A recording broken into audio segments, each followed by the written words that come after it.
In this lesson, we're going to be taking some pictures. We're going to use the device camera to take some pictures and display an image.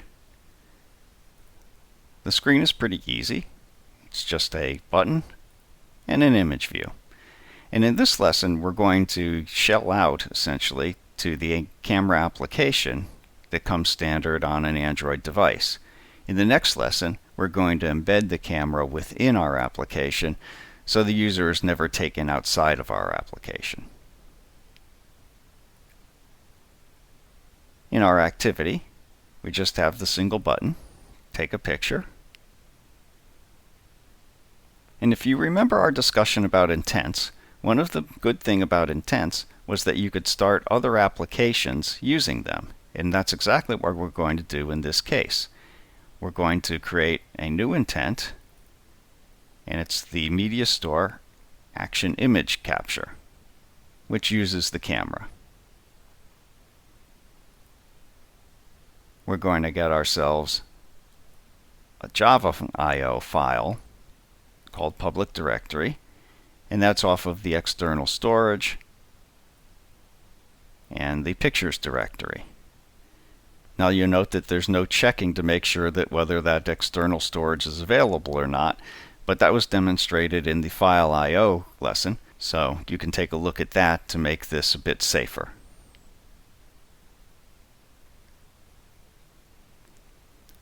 This is the Java I/O version of combining directories to create another directory name. So we have a subdirectory called Using the Camera underneath the overall directory Pictures.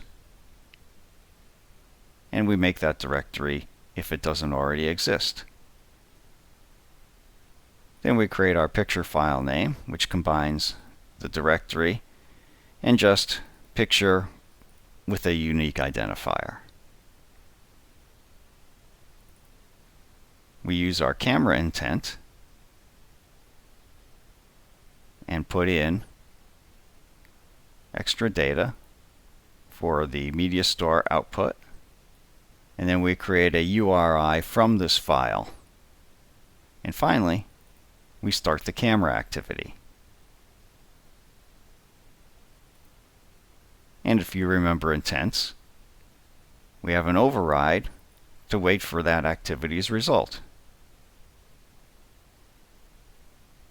So we make sure that the request code is 0, which is what we had started the camera intent with, and that the result is OK, which means they didn't cancel out of the picture.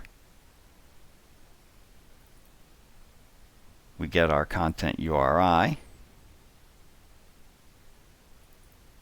and we get the bitmap from the Media Store using that content URI. So this relates back to the picture file that we had initially created.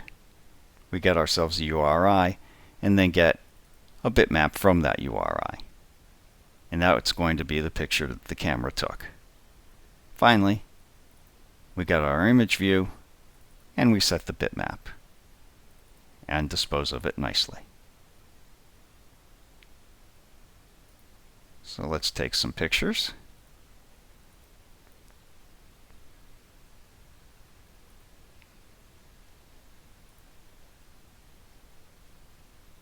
And now I'm on the actual camera application. Of course, in the emulator, it doesn't really have a camera, so you get this relatively unexciting checkerboard. And I can take a picture. And I'll accept that. And we'll go back to our application with the picture. You also note that the camera was in landscape mode and we're showing it in portrait. So that's why there's an orientation issue there. So that's kind of the easy way of taking a picture in an application. In the next lesson, we're going to show how to embed the camera into the application, which is a little bit cleaner, but also a bit more complicated.